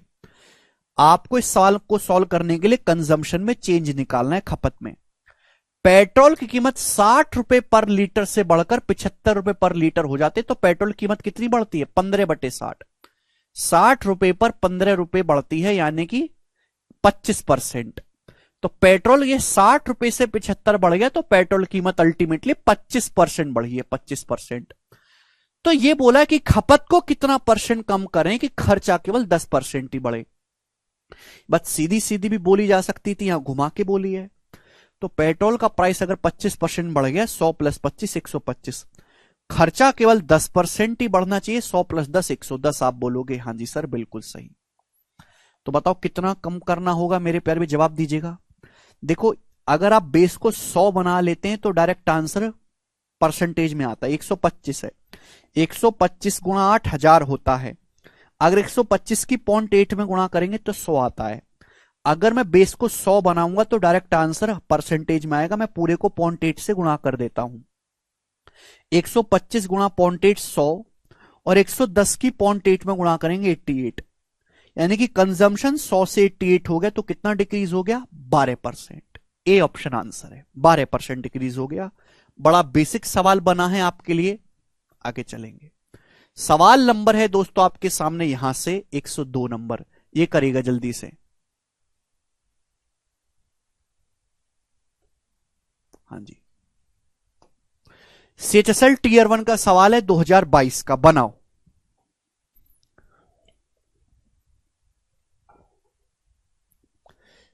यदि चावल के प्राइस में 25% की वृद्धि की जाती है तो चावल की खपत को कितना परसेंट कम किया जाना चाहिए जिससे कि चावल पर होने वाला खर्च 40% कम हो जाए? ये थोड़ा सा अलग क्वेश्चन है, इसलिए मैंने लिया है।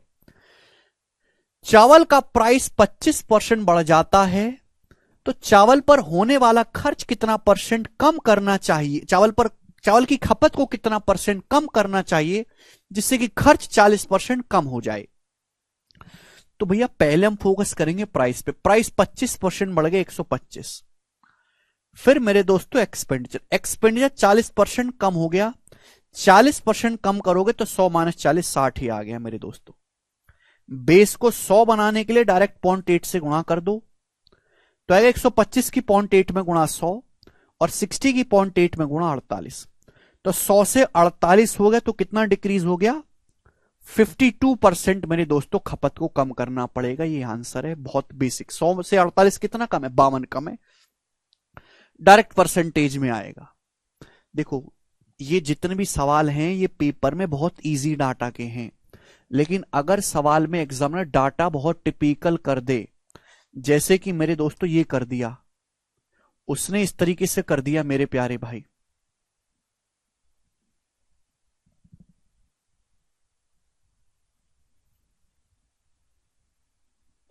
कितना कर लेते हैं, ये कर लेते हैं, ये आ गया कि चावल का प्राइस 16 से ही 2/3% बढ़ जाता है, खपत को कितना परसेंट कम किया जाना चाहिए कि चावल पर खर्च 28 सही 4/7% कम हो जाए। तो भाई ऐसे सवालों में तो ये हमारी ट्रिक काम नहीं करेगी, इसलिए मैंने समझाया था कि बेसिक आपको पता होना चाहिए। चावल पर खर्च कितना कम हो गया, 28 सही 4/7%। इसकी फ्रैक्शन वैल्यू क्या है, 28 सही 4/7% की फ्रैक्शन वैल्यू होती है 2/7। भाई 1/7 क्या होता है, 14 सही 14 सही 2/7%, ये 2/7 यानी कि एक्सपेंडिचर अगर 7 था तो 7 से घट के 5 हो गया। तो चावल का प्राइस कितना बढ़ेगा, 16 सही 2/3%। प्राइस किस रेशियो में चेंज हुआ है, 16 सही 2/3% की फ्रैक्शन वैल्यू 1/6, यानी कि प्राइस मेरे दोस्तों 6 से बढ़ के कितना हो गया, 7। तो इस सवाल को फिर आपको बेसिक से ही करना पड़ेगा, फ्रैक्शन में कन्वर्ट करो। ये एक्सपेंडिचर 7 से 5 हो गया, प्राइस 6 से 7। एक्सपेंडिचर के रेशियो को प्राइस के रेशियो से भाग लगाएंगे, एक्सपेंडिचर को प्राइस से भाग करेंगे, कंजम्पशन आएगा 7 सत्ते 49, 6 पंजी 30, यानी कि 49:30 आएगा कंजम्पशन का रेशियो। तो कंजम्पशन कितना कम हो गया मेरे दोस्तों, 49 से 30 19 कम हो गया, ओवर 49 और परसेंटेज में इंटू 100%। ये सवाल का आंसर आ जाएगा 1900/49% कम करना पड़ेगा। क्लियर है, मुझे लगता है बात समझ में आई है। आगे चलेंगे, सवाल नंबर है दोस्तों आपके सामने यहां पर 103 नंबर। ये बताइएगा जल्दी से, कौन बालक इस सवाल को करने की हिम्मत रखेगा, मुझे बताओ। लास्ट क्वेश्चन है इस टाइप का, बोला है जब चीनी के प्राइस में 53% की वृद्धि हुई है तो एक परिवार ने अपने मंथली एक्सपेंडिचर को इतना कम कर दिया कि अब चीनी पर होने वाला खर्च पहले की तुलना में केवल 19% अधिक था। यानी कि अब चीनी का प्राइस 53% बढ़ गया, चीनी का प्राइस 53%, तो परिवार ने अपना खपत जो कंजम्पशन इतना कम कर दिया कि खर्च केवल पहले से 19% ही बढ़ा। अगर परिवार में पहले चीनी की खपत 38.7 किलो थी तो अब चीनी की मंथली खपत में कितनी कमी हुई है। सवाल को सॉल्व करने के लिए आपको कंजम्पशन का रेशियो निकालना है। इस सवाल में बेसिक की जरूरत ही नहीं, डायरेक्ट डाटा बहुत आसान है। पहले हम प्राइस पे फोकस करते, चीनी का प्राइस 53% बढ़ गया तो 100 से 53% बढ़ गया 153। फिर खर्चा, चीनी का खर्चा 19% बढ़ा तो 100 + 19 119। ये किस रेशियो में चेंज हुआ, 17 से कट रहा है 17 सत्ते 119 है भाई, 17 8 136, 17 निम्मा 153 आप बोलोगे आंसर 9:7। तो चीनी का जो कंजम्पशन है इस रेशियो में चेंज हुआ। पहले चीनी की मासिक खपत कितनी थी, 9 की वैल्यू दी है 38.7 kg, कितने गुना, 9 चौक 36 और 2 9 27, 4.3 गुना। पूछा है परिवार में चीनी की मासिक खपत में कितनी कमी हुई, तो कंजम्पशन 9 से 7 हो गया तो कितना डिक्रीज हुआ, 2 यूनिट। तो 2 की वैल्यू कितने गुना होगी, 4.3 गुना। तो 2 का 4.3 गुना करोगे 8.6 kg जो है चीनी की खपत में कमी हुई। तो यहां पे आंसर परसेंटेज में ना पूछ के एग्जैक्ट वैल्यू में पूछा है। समझ में आ गया, आप बोलोगे हाँ जी सर 17 से कट रहा था। तो ये है, ये बिल्कुल लास्ट सवाल है इस टाइप का। अब हम आगे कल से अगला टाइप करेंगे, ठीक है जी। चलो दोस्तों, बाय।